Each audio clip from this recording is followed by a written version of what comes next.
It is pretty damned awkward, to say the least, a little more than a week on. Sir Keir Starmer and his team are working out just how to deal with the incoming Trump administration. The decision to let party officials campaign for Kamala Harris certainly looks less than ideal. Meanwhile, Wes Streeting has announced yet another shake-up of the NHS, but is there any reason to suppose it will be more successful than any of the others? Welcome to Talking Politics. Well, Robert joins me here in the studio, and Anushka, as you can see, is down the line because she's just got back from a trip to Azerbaijan for the COP Climate Summit with the Prime Minister. Anushka, maybe let's begin with a bit of colour. Talk us through the trip. What was the atmosphere on the plane? What was the gen from the Prime Minister? Well, we actually went first from London to Paris without the Prime Minister because he was already there meeting President Macron. The plane picked him up and then went on to Azerbaijan. And one of the things he was being asked about quite a lot on the plane was, you do seem to be jet setting. I think it was something someone had calculated that he'd been away kind of 22 days out of around 70 when we come to the end of next week after the Brazil trip for the G20. And he was going to have to be a little bit defensive on that. He kept saying, it's not where I am, it's what I'm doing. And he was like really trying to lean into the idea that what he was doing was focusing on two big priorities. I think one of the questions came from a colleague at GB News, and I felt like the answer was maybe designed to speak to GB News viewers, which was that the two big things he's talking about wherever he goes are economic growth, but also border security. But you could tell, there was a little bit of sensitivity around just how much he has gone abroad. And it really contrasts with, as we've discussed on here, what it was like with Rishi Sunak, when he basically got David Cameron to do all his jet setting and try to stay here in the UK. And I just wondered if they would be thinking a little bit about whether he's going to get a bit of flack for all the travelling. What do you think? I saw the kind of coverage of his time out of the country. I quite often don't really understand the drift of some political coverage, but I'm afraid I didn't really understand this. It seemed like a really silly thing to be making a big deal about. Don't you want your Prime Minister to be making relationships in the world and making sure Britain's interests are represented, or is that wrong? So I have actually, weirdly, even separate from the latest sort of flurry of, comment and news about this, been thinking about it a bit. And I think it does tell us something about where he feels comfortable. He is really interested in, international law. He is really passionate about our relationship with other countries. And I think, many people would say, particularly post-Brexit, building these sorts of relationships is important, even when they're obviously going to be fantastically complicated in respect of the new American president, or the soon-to-arrive President Trump. But I think there is an issue that you might say, if not exactly a weakness quite yet, is something they need to think about, which is that it seems to me that he is delegating an awful lot of really important domestic stuff. And I'm not sure actually that is serving him and the government all that well. Because, not just the things that have very conspicuously gone wrong, but there's just a sort of sense around the place. Let's talk about the budget. This is a government that's supposed to be all about growth. The budget did zero for growth. And I do sort of slightly, I'm sort of bemused by why, before the final decisions were made and the thing was announced, why you didn't have a Prime Minister just saying to the Chancellor, hang on a second, everything we've talked about is growth, and you've got a budget where the Office of Budget Responsibility says it will do zero. What on earth is going wrong? Well, I guess in a way the lesson of the American election is to remind us all, which we probably shouldn't need reminding, that it nearly is always about the economy. You might argue it was about lots of other things. But Joe Biden lost the argument over the last 4 years. People were concerned about the cost of living. He didn't win that argument with them, so they went back to Trump. That seems to me the principal explanation for it. And in a way, Keir Starmer is you could debate whether he's already beginning to lose the economic argument with people in Britain. We can discuss that maybe a bit later. But Anushka, I'm assuming there was a lot of discussion on the plane about Donald Trump. We've talked before about, can't imagine two men with less in common. But, Trump's got a very particular agenda, which may not be that popular with a lot of people back here. Some people may like it, some people not. What's the gen on how they're going to deal with it? This is tricky, right? Genuinely. Very tricky. And yeah, it was absolutely the focus of the trip. I got 3 opportunities to speak to the Prime Minister, once on the plane on the way out there. Once I did a pool clip on behalf of broadcasters, and once in a press conference. And in almost every question I had, apart from one, I basically asked him about Donald Trump and how he was going to deal with it. And my first question was, just a few days ago, Donald Trump basically told a rally that climate change was a hoax. And how are you going to deal with this? And it's very clear that Keir Starmer's way of dealing with it is never going to be to directly criticize Donald Trump. But I do think actually there was an implied criticism through all of his answers, which was he was taking the opportunity of COP29, I think, to deliberately show that the UK is in a different position to the US on the issue of climate. So he would say, look, I'm not going to comment on what Donald Trump says, but what I can tell you is I don't think, he didn't actually say, I don't think climate change is a hoax, but I think climate change is real and a massive risk. But, and this was the other really big thing he was saying, and arguably this was what he was trying to argue, with the Robert point, which was that these are domestic priorities as well, that actually there's a massive economic growth argument for investing in green technology, not something that the OBR is going to score in a budget at this stage, but perhaps that could make a difference down the road. And you did actually really feel like they were trying to make a big point on the climate when you consider that so few other G7 or G20 leaders actually went to Baku. There was no France leader, there was no French leader, there was no German leader, no one from the US. I mean, obviously all these countries sent delegations, but they didn't send their leaders. And I think that really made Keir Starmer stand out on all of this. Now, I also got the opportunity to speak to his Energy Secretary, Ed Miliband. And of course, I spent half of that time talking about Donald Trump as well. And I think Ed Miliband did go that bit further.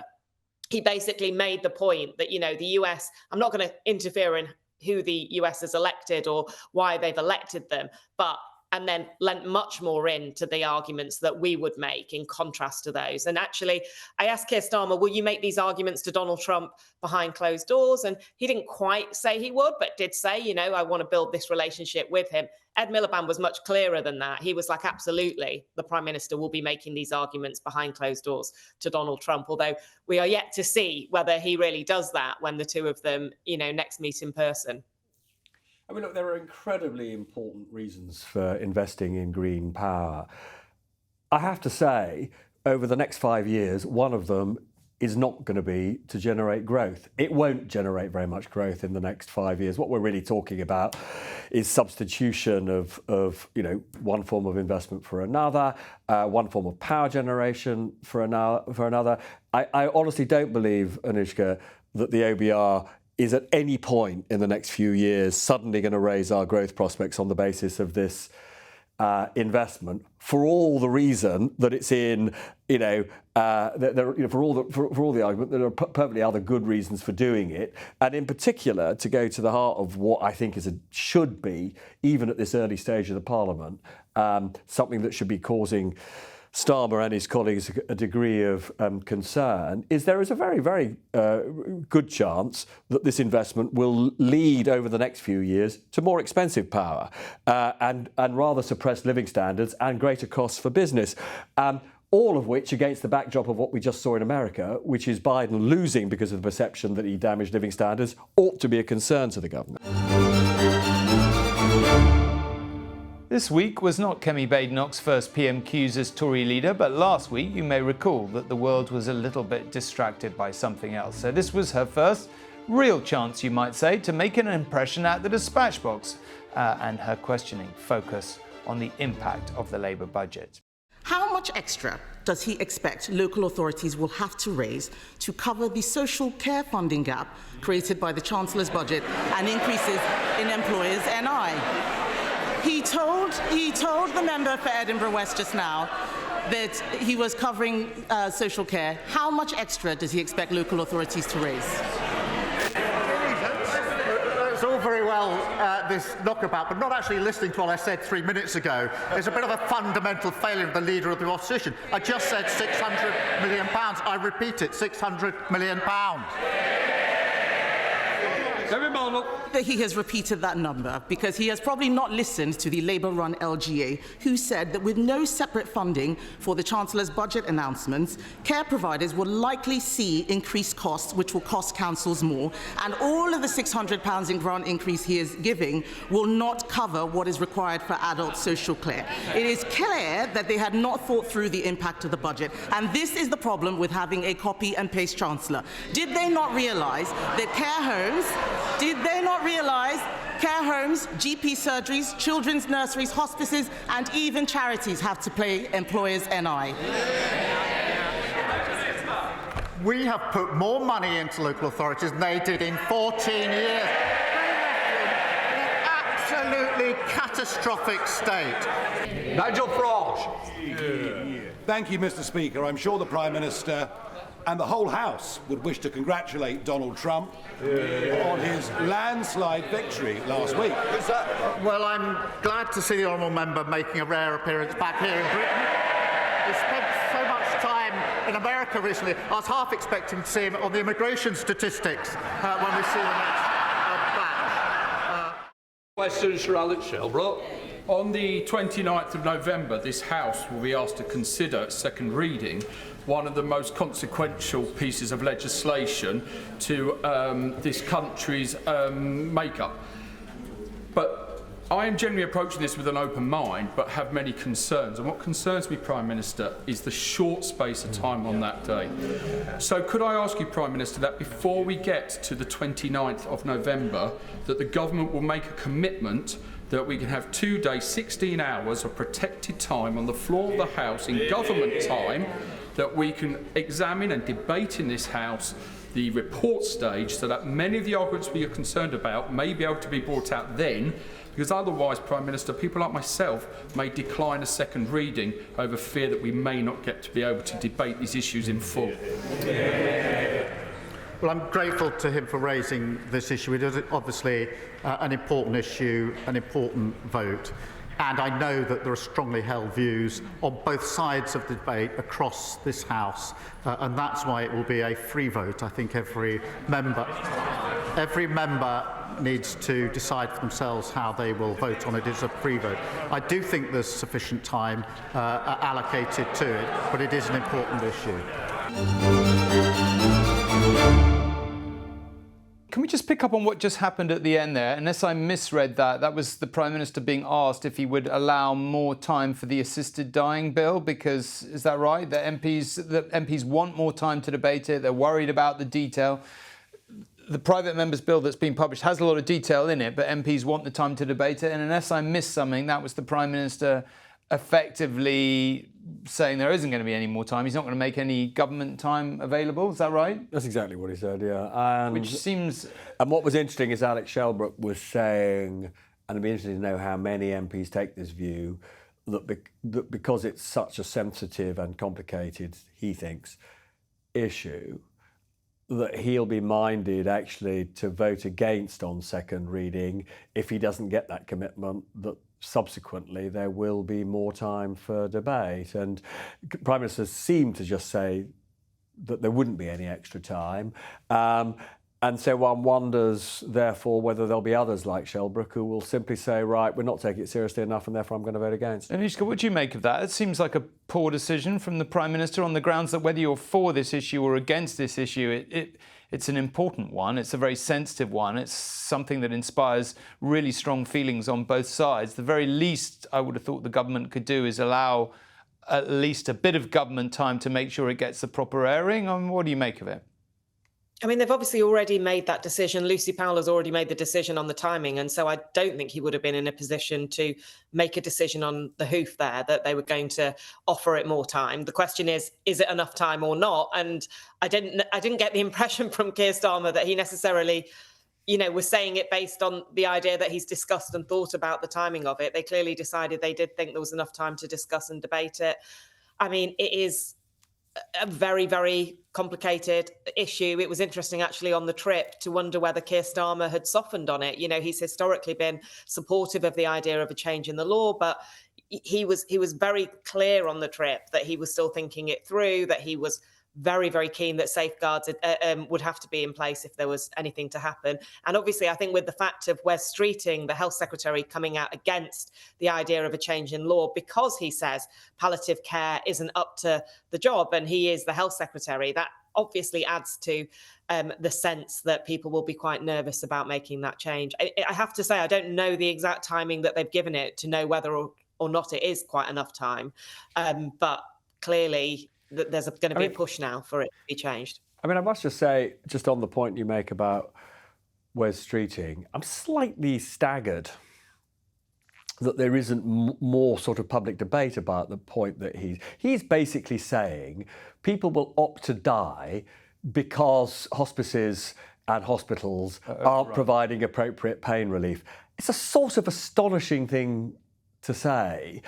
I mean, as it happens, I used to be chairman of Hospice UK. Now, they do a very, very difficult job with not enough resource. But I don't think that, I mean, I do not see the evidence that people would choose to die early because they don't have confidence in palliative care. And that's an astonishing thing to say, I think. Well, it's certainly a bit of an astonishing mission. Let's move on to, there's lots to talk about. I just want to talk a little bit about PMQs, only this, you know, the leader of the opposition's second PMQs. If you're listening to this rather than watching it, you will maybe not have spotted there was a bit of debate in the chamber about the fact that she was reading off her notes, not talking off the top of her head. We've debated this on this show, haven't we? Because it used to be, going back many years, unless I'm completely misremembering and going senile, which is always possible, you know, it used to be a convention that you didn't, you know, whoever asked questions at PMQs didn't read from notes. That seems to have faded away. But I'm not sure I've seen a leader of the opposition read from notes. Is that, I mean, do either of you, Anushka, do you have a view on this? And what do you make of how she's shaping up so far?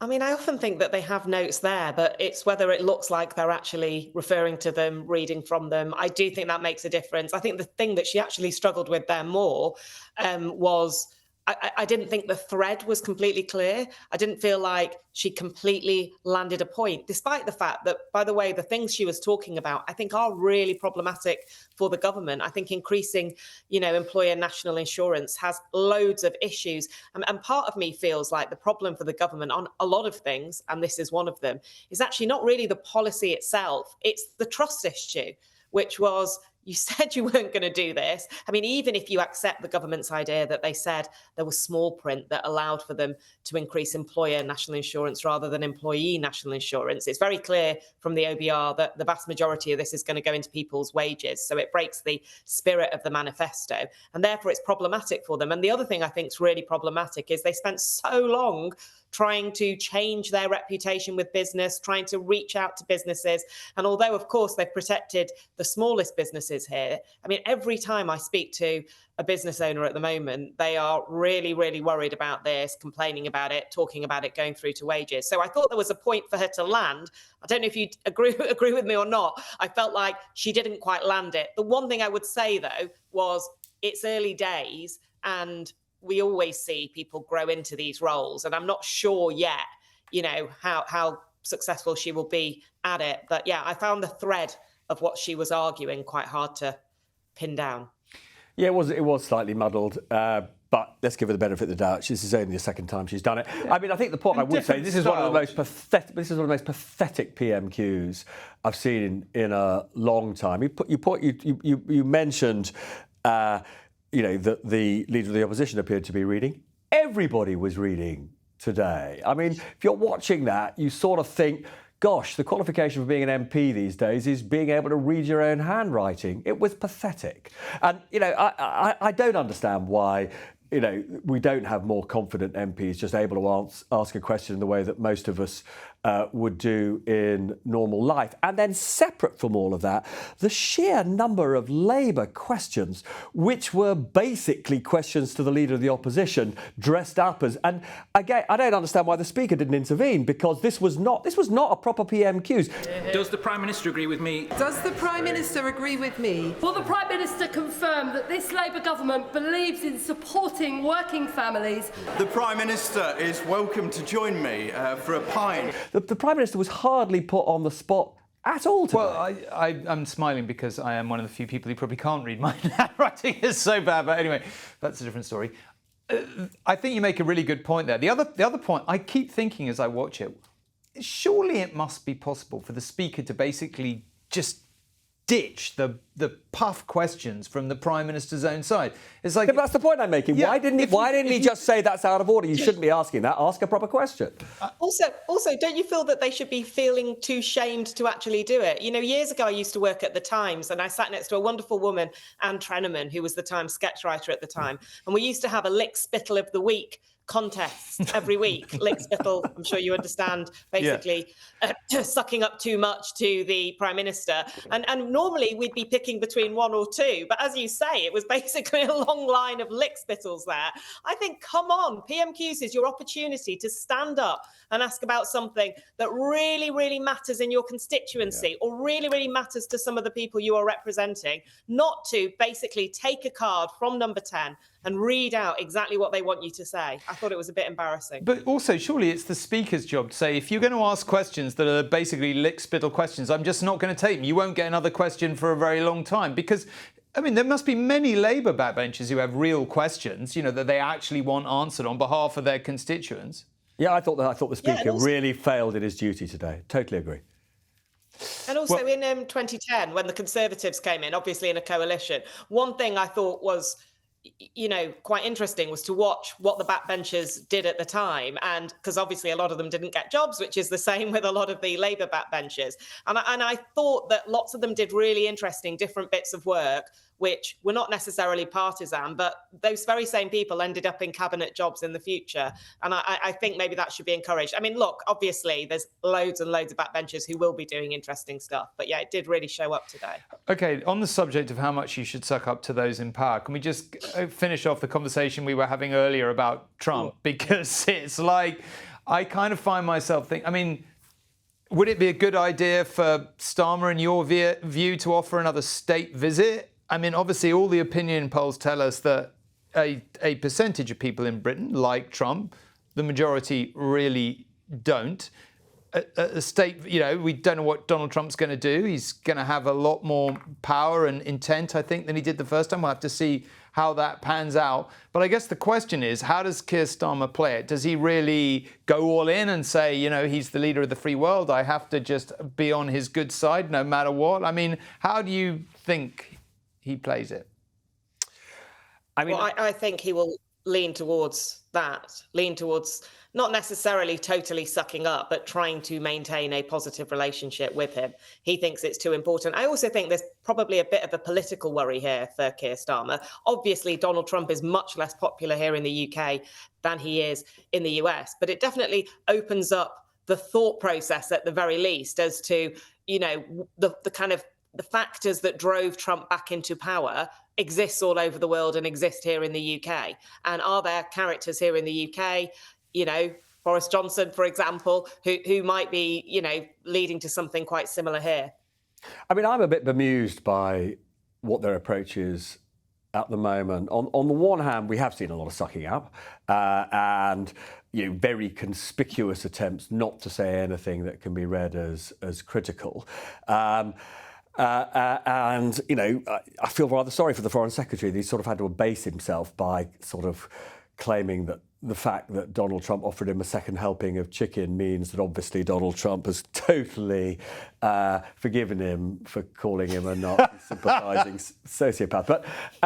But equally, it appears to be the case that they are going to appoint Peter Mandelson as our person in Washington in succession to Karen Pierce, which I have to say seems a bit odd to me, because one of the most conspicuous sort of qualities of Karen Pierce who's our current ambassador, is that she's built up a very strong relationship with Trump and his people.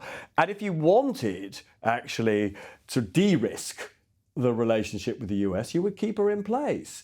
Now, it's not to say that Mandelson isn't highly effective politically, but he does not have the relationship. So it's just very. If they are thinking of essentially appointing a Labour loyalist to that post, I'd say that's quite high risk.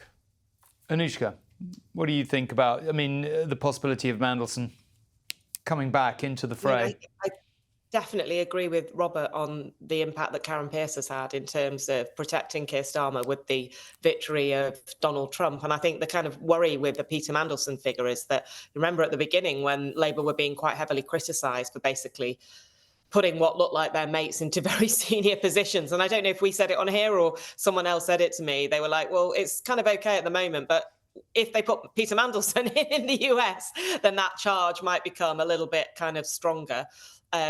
So yeah, but Karen Pierce, there comes a point where that relationship will have to change anyway. But I do think what she has done has been very canny. Just on the question of a state visit, does Keir Starmer go that far? Obviously, there's a possibility if there are big protests against Donald Trump that it could backfire, and he may not like it, and it's not he's already had one. So do we need to offer him another? Do we want to offer him another? What would you do if you were Keir Starmer?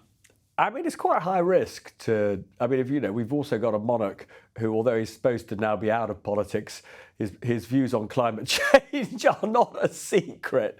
We've got a climate skeptic US president.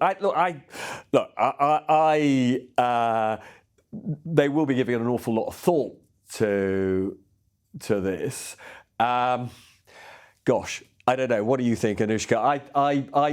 If I were the Prime Minister, I might sort of pause for a few weeks and just see how the dust settles before issuing the invitation. I don't know what you think. I think, but I don't know if I'm thinking of this in a Love Actually type of way. But there's nothing wrong. Say again. Sorry. In a Love Actually kind of way, where Hugh Grant as Prime Minister turns to the American president and calls him out, which never really happens. I think if it was me, I wouldn't, but it's not me. I think that they will, is there something they can offer which really makes Donald Trump feel great when it comes to the UK that falls short of a state visit? What they're not going to do is completely call him out and stuff. But I would say, and actually this will give me an opportunity to come back on something you were saying before, Robert, as well. I would say that Keir Starmer in Baku in Azerbaijan taking a very different tack on climate to Donald Trump, being really, really clear about the way he feels about this, was in a way a kind of opportunity for him to say, I am very, very different to Donald Trump, and we are not going to change our policy on climate as a result of that. And Robert, I really strongly disagreed with something you said before. Look, I get that. I can tell from your face. You might not get the growth benefits of green investment by the end of the Parliament, but actually you might. The Inflation Reduction Act in America had less time, and they're already seeing growth impacts as a result of that. And actually, Keir Starmer's got longer than that up to the next election, but it is absolutely unarguable that there are going to be growth impacts by the end of the decade. Lord Stern led a big, review for the LSE earlier this year. The IPPR have done this. I don't think there's any question that people believe GDP growth will come from this. We've had a public investment crisis in this country, and you yourself, I know, support the idea of tweaking the fiscal rules to allow them to try and address that crisis. So even if they don't get the political benefits by 2029. Okay. I actually think they will, because all the studies suggest they absolutely will by 2030. I wasn't talking about the long-term prospects. And also, let's be clear, the economics of this is mad because nobody takes account of the pollution costs when calculating the benefits. Okay. So there's all sorts of stuff we need to talk about. Prices will come down by the end of the decade. Okay. And we have just had a price crisis on energy because of our reliance on fossil fuels. Okay, I want to just ask you one quick final question, both of you. We can all probably agree Joe Biden lost the economic argument over the last 4 or 5 years. Most Americans, every survey seems to suggest, felt the country was going in the wrong direction and didn't feel like he'd helped them enough with the cost of living. So I've got two questions in one for both of you at the end, and it is this. What could Joe Biden realistically have, if he could wind back and replay the last 4 years, is there anything either of you think he could realistically have done to change that kind of paradigm? And the second thing flowing on from it is, if you agree that it's equally essential that Keir Starmer and Rachel Reeves win the economic argument over the next 4 years in Britain, do you think, on the evidence of what we've seen so far, that they are? Anushka, maybe you go first.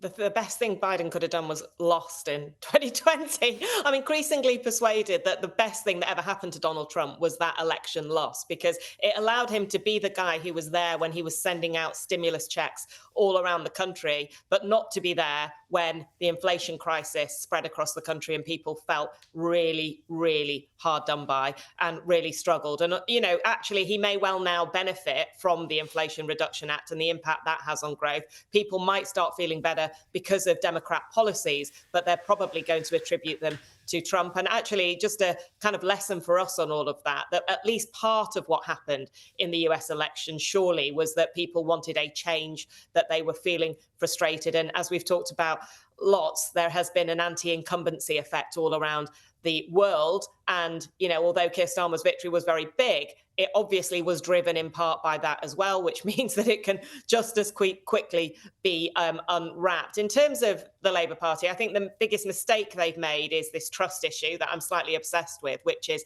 they promise things that they knew they weren't going to stick to before the election. For example, massive tax budget, having suggested that they didn't need to raise tax when they came into power. And I think that's going to be very, very difficult to rebuild that trust. Their best hope is that all that public investment into the NHS actually makes us start to feel better, starts to make the waiting list go down, easier to get a GP, not so frustrating when you're in A&E. And Robert and I will have to have this conversation again in 2029, hopefully starts to generate growth. But as Robert has rightly said, these are often very long-term. The NHS is really hard to tackle. That's why they're talking again about reform today. And it's a very high-risk strategy and one that they start with a deficit in trust. And just to be clear on the reform agenda we're seeing today, league tables for the health service, well, we've been there before. I'm not saying that it's necessarily going to be negative, although I think there is an issue that if the trusts that will come bottom of the league tables will be the ones that desperately need better management. Are you going to risk your career going into a part of the NHS which has been lambasted in the way? But just on the two questions, very quickly on the two things. Look, the single biggest mistake that Biden made was not to do with economics. Actually, a lot of what I think he did in economic policy, arguably, he stimulated, in a time of rising inflation globally, the stimulus that he put in place may have been a little bit too much. It may have increased inflation. But the biggest mistake he made had nothing to do with economics. The biggest mistake he made was not resigning or not saying a year earlier that he was going to stand down, because, poor old Kamala Harris just had no opportunity to build up a narrative of her own, and she was tarnished as the incumbent from that point of view. So that was the biggest mistake he made. In terms of Starmer, look, I am staggered, actually, particularly given that we've seen the evidence in America that if you cannot demonstrably fix people's living standards, they will turf you out. There is nothing that they have done so far which would give me as a Labour MP any confidence that within the next few years living standards of British people are going to rise very significantly, and they should panic about that if I were them. That is all for this week. Thanks very much for joining us, whether you were watching or listening. Remembering you can watch new episodes on YouTube and ITVX every Wednesday, and you can listen back on your favourite podcast platform. And if you're enjoying it, please do hit subscribe to ensure you won't miss out on an episode. See you next week.